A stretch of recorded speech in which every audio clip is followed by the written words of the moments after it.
Toronto police looking for your help on a sex assault investigation in the West End. Tammy, victim in this case, a young child. Yeah, Kevin, it happened at Ossington subway station. The boy, just 8 years old, and was with his mother at the time.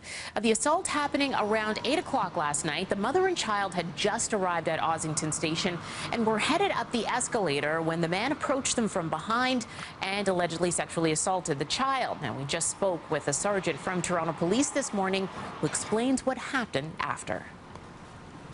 When the mother actually realised what had just happened, she immediately grabbed her child and attended the front of the subway station and advised the TTC's staff what had just occurred. Toronto Police were immediately contacted. The suspect was gone before the first responding units arrived on scene. Now, the suspect is described as about 40 years old, 5'5" to 5'7", unshaven with brown skin, and was last seen wearing a gray t-shirt and blue jeans and sunglasses. Reports say the man was last seen walking through the parking lot near Ossington subway station.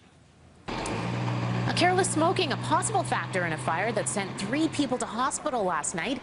It happened at an apartment building on Stevenson Road. That's in the Kipling and Finch area.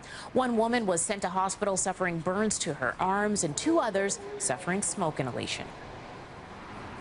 Well, could lifestyle changes help stave off dementia? A new report that's outlining 9 key risk factors claims that a third of dementia cases could be prevented.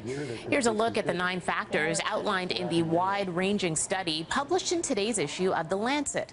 They include midlife hearing loss, failing to complete secondary education, smoking, depression, physical inactivity, social isolation, high blood pressure, obesity, and type 2 diabetes. Experts say if these risk factors are fully eliminated, 1 in 3 cases of dementia could be prevented. As for how hearing loss could contribute to dementia, the study suggests poor hearing in middle age can deny people of a cognitively rich environment, which could lead to social isolation and depression. Both, as we mentioned, are considered factors when it comes to dementia. U.S. Senator John McCain's office confirming the longtime politician has been diagnosed with brain cancer.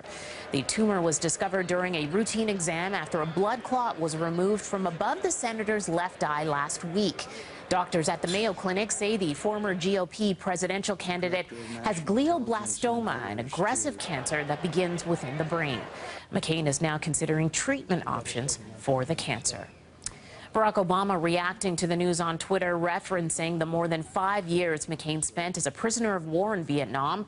Obama writing, "John McCain is an American hero and one of the bravest fighters I've ever known. Cancer doesn't know what it's up against. Give it hell, John."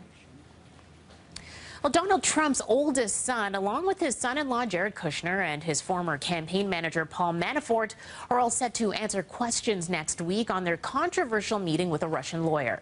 Donald Trump Jr. and Manafort have been called to testify before the Senate Judiciary Committee next Wednesday.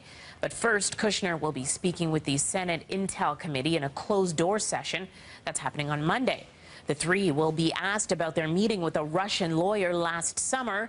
An email chain that led to the meeting, released by Trump Jr., shows that he and Manafort were promised damaging information about Hillary Clinton.